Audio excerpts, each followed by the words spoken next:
Um país encontrou um Deus. Um país encontrou um Deus, com as pernas tortas. Os médicos disseram à mãe dele que o filho nunca andaria. O Brasil o tornou imortal, chamaram ele de alegria do povo.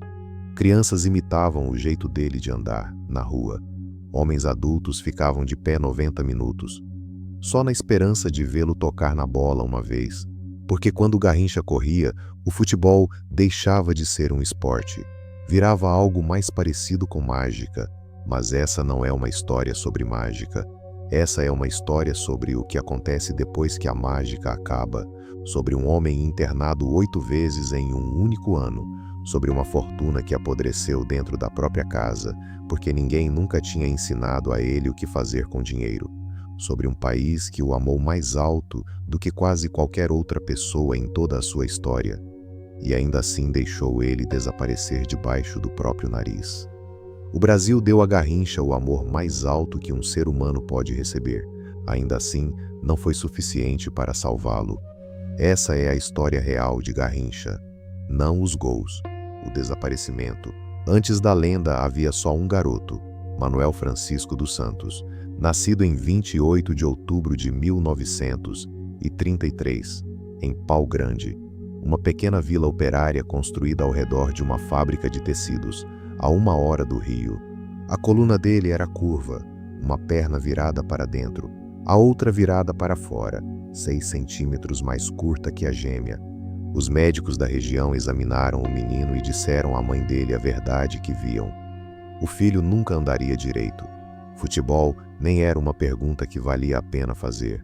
A irmã mais velha dele, Rosa, olhou para o irmãozinho frágil e pensou num passarinho pequeno e arisco, uma Garrincha.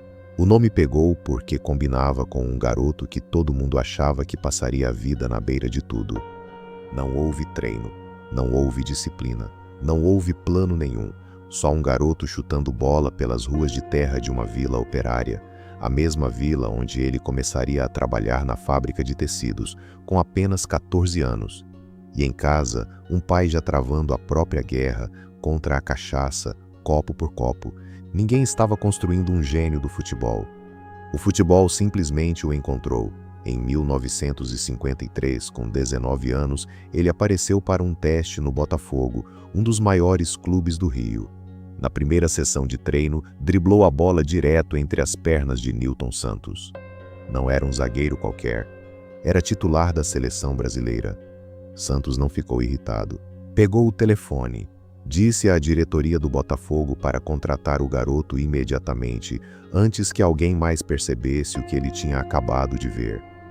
Semanas depois, Garrincha fez sua primeira partida oficial pelo clube. Marcou 3 gols de uma vez. Em 1957, ajudou o Botafogo a vencer o Campeonato Carioca, com 20 gols na campanha. As mesmas pernas que os médicos juraram que nunca funcionariam direito tinham se tornado ilegíveis. Os zagueiros sabiam, em teoria, exatamente o que ele ia fazer. Mesmo assim, não conseguiam impedir. Porque o corpo dele não se movia como o de mais ninguém, se movia como o de ninguém. Ele não estava correndo atrás de grandeza, parecia nem estar correndo atrás de nada. Um biógrafo resumiu depois de forma simples: Garrincha parecia jogar só pela diversão. Um companheiro de time, Djalma Santos, descreveu de outro jeito. Disse que ele era a resposta do futebol a Charlie Chaplin, um palhaço que por acaso era um gênio, ou um gênio que por acaso parecia um palhaço. O Brasil ainda não tinha decidido qual das duas versões amava mais. Estava prestes a receber as duas, ao mesmo tempo, no maior palco que o futebol podia oferecer, porque o que Garrincha estava prestes a fazer dentro de um campo faria o Brasil se apaixonar por ele completamente. E completamente, viu-se depois, é uma dose perigosa. 1958, Suécia. O Brasil nunca tinha ganhado uma Copa do Mundo antes. Garrincha, com 24 anos, fazia parte do time que finalmente conquistou o primeiro título do país, o início de uma era de ouro, mas o verdadeiro momento de coroação dele ainda estava a 4 anos de distância. Chile, 1962. O Brasil chegava como atual campeão, construído em torno de uma estrela inquestionável, Pelé. Então, na segunda partida do torneio contra a Tchecoslováquia, Pelé sofreu uma lesão na virilha. Na época, não existia substituição. Ele seguiu jogando manco, praticamente inútil pelo resto da partida e pelo resto do torneio. O melhor jogador do Brasil tinha sumido. Um técnico rival, se preparando para enfrentar a equipe, descartou o Brasil completamente sem ele em campo.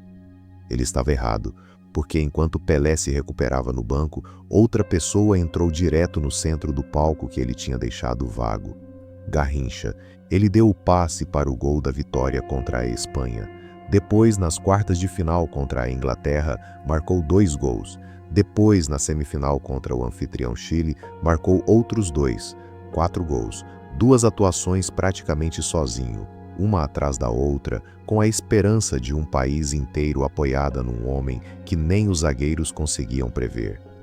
O mesmo corpo que um dia foi chamado de deficiência tinha se tornado o quebra-cabeça mais difícil do torneio. É também aqui que o apelido se solidifica de vez. Não é só um grande jogador, a alegria do povo. Porque assistir a ele não era como assistir a uma habilidade. Era como ver alguém se divertir de um jeito tão completo que a alegria se tornava contagiosa, estádio por estádio, até que um país inteiro tomasse a felicidade dele como sua própria. Ele foi eleito o melhor jogador do torneio e também seu artilheiro. E no meio de toda aquela pressão, de toda aquela história sendo escrita em tempo real, ele teria perguntado a Nilton Santos, depois de uma partida, quem o Brasil ia enfrentar a seguir.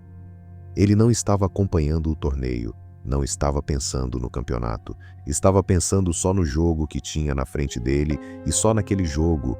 O Brasil venceu a final, a segunda Copa do Mundo seguida. Anos depois, o próprio Pelé diria, sem rodeios, sem Garrincha, ele nunca teria sido tricampeão mundial. Em 40 partidas que jogaram juntos, o Brasil nunca perdeu nenhuma vez. Quando o avião aterrissou de volta em casa, as multidões não se limitaram a se reunir. Tomaram as ruas por dias. Pelé ganhou o apelido de O Rei. Garrincha ganhou algo mais raro, um título que não era sobre respeito, era sobre amor. Esse foi o auge, a versão de Garrincha que o mundo inteiro queria guardar para sempre. Mas todo auge só tem uma direção possível depois dele. E enquanto o Brasil estava ocupado transformando Garrincha num símbolo de alegria pura, ninguém, nem os clubes, nem a federação, nem o próprio Garrincha, tinha um plano para o que um símbolo faz quando a torcida um dia se volta para outra pessoa. Tem uma coisa que ninguém avisa a uma pessoa antes de ela ficar famosa. As pessoas não se apaixonam, na verdade, por quem você é. Elas se apaixonam pelo jeito que você as faz sentir. E Garrincha fazia um país inteiro sentir que tudo era possível. Mas Manuel, o garoto de pau grande, nunca desapareceu. Ele só parou de ser quem todo mundo queria ver. Fora de campo, ele continuava praticamente despreparado para o mundo que agora o rodeava. Sem educação formal, praticamente. Sem nenhuma noção de negócios. Sem ninguém do seu lado cujo trabalho fosse proteger os interesses dele em vez de se aproveitar deles. Então as pessoas em volta fizeram o que gente nessa posição costuma fazer. Cuidaram de si mesmas primeiro. Contratos chegavam em branco para ele assinar, antes mesmo de os valores serem preenchidos. Por outra pessoa. Depois, quando 2 funcionários de banco finalmente foram até a casa dele, em Pau Grande, para verificar as finanças, não encontraram uma conta vazia. Encontraram o contrário. Pilhas de dinheiro simplesmente largadas ali, apodrecendo, dentro de armários, dentro de fruteiras, atrás de móveis, dinheiro que ele tinha ganhado e nunca gastado, porque ninguém nunca tinha sentado com ele para explicar o que fazer com aquilo. Ele não era descuidado porque não se importava. Era descuidado porque nunca ninguém tinha construído um sistema capaz de segurá-lo. Confiava nas pessoas na hora, dava dinheiro sem pensar 2 vezes, vivia fora de campo com a mesma intensidade que jogava dentro dele, e o país inteiro continuava pedindo a mesma coisa, sem parar. Seja Garrincha, não Manuel. Garrincha, em cada partida, em cada aparição, para sempre. E como ele ainda estava marcando, ainda driblando, ainda entregando a mágica pela qual todo mundo pagava para ver. Quase ninguém em volta dele tratava o que vinha a seguir como um problema ainda. Um herói em dificuldade é invisível enquanto ele continua ganhando. Ninguém intervém quando um herói bebe para relaxar. Só percebem quando o herói não consegue mais parar. Uma carreira de futebol tem duas linhas do tempo: aquela que todo mundo lembra e aquela que quase ninguém quer falar sobre. Os sinais de alerta apareceram mais cedo do que as pessoas gostam de admitir. Logo depois da conquista da Copa de 1958, no auge da comemoração, Garrincha engordou por causa da bebida e foi cortado da convocação para um amistoso no ano seguinte. Durante uma excursão com o clube pela Suécia, mais ou menos na mesma época, ele engravidou uma mulher local. Depois voltou para casa e, dirigindo embriagado, atropelou o próprio pai. Não parou. Moradores encontraram o pai dele depois. E aqui está o detalhe quase insuportável de dizer em voz alta. Anos depois, o pai de Garrincha morreria de insuficiência hepática causada pela exata mesma doença que, no futuro, mataria o próprio filho. A herança que Garrincha não conseguiu escapar não era só um vício em bebida, era o final inteiro da história. E ainda assim, ele continuou jogando em meio a tudo isso. Continuou ganhando em meio a tudo isso. Em 1962, carregando esse mesmo caos não resolvido nas costas, ele entregou o melhor torneio da própria carreira. Talento e autodestruição, ao que parece, conseguem correr em trilhos paralelos por um tempo surpreendentemente longo. Mas, em algum momento, a segunda trilha alcança a primeira. Em abril de 1969, dirigindo embriagado de novo, Garrincha bateu numa carreta. O acidente matou a sogra dele. O luto que veio depois não fez ele beber menos. Deu a ele um novo motivo para continuar. Alguns relatos da época sugerem que o peso de tudo isso ficou tão insuportável que ele teria tentado tirar a própria vida. Não havia zagueiro nenhum para driblar aqui, nenhuma torcida para quem se apresentar. Só consequências, se acumulando, com quase ninguém em volta dele preparado para ajudar a carregar o peso. O relacionamento dele com Elza Soares, uma das cantoras mais celebradas do Brasil, já tinha começado em escândalo, já que ele ainda era casado com a primeira esposa, Nair, quando isso começou. Boa parte da raiva do público caiu sobre ela, em vez de cair sobre ele. Os dois tiveram um filho juntos, em 1976. Um ano depois, ela o deixou, depois que ele foi violento com ela durante uma discussão. Até aquele momento, ele já tinha pelo menos 14 filhos espalhados por várias relações diferentes, alguns dentro de casamentos, alguns durante excursões com a seleção, quase nenhum deles dentro de qualquer coisa parecida com uma vida estável. Ele tentou continuar jogando, mesmo quando ficou cada vez mais difícil de assistir. Passagens curtas pelo Corinthians, uma temporada breve na Colômbia, um retorno ao Rio pelo Flamengo. Cada retorno era menor que o anterior. No início dos anos 1970, o corpo que um dia se movia diferente de qualquer outro simplesmente não conseguia mais. O Brasil deu a ele uma última despedida cerimonial, uma partida de homenagem no Maracanã em dezembro de 1973. 131 mil pessoas apareceram para se despedir. Seria a última vez que tanta gente se reuniria por ele de novo, porque a aposentadoria, para a maioria dos atletas, significa liberdade. Para Garrincha, estava prestes a significar algo mais parecido com exílio. As pessoas costumam descrever a aposentadoria como liberdade. Para Garrincha, parecia muito mais um exílio. O dinheiro tinha ido embora. A maior parte dele nunca tinha realmente sido dele para administrar desde o início.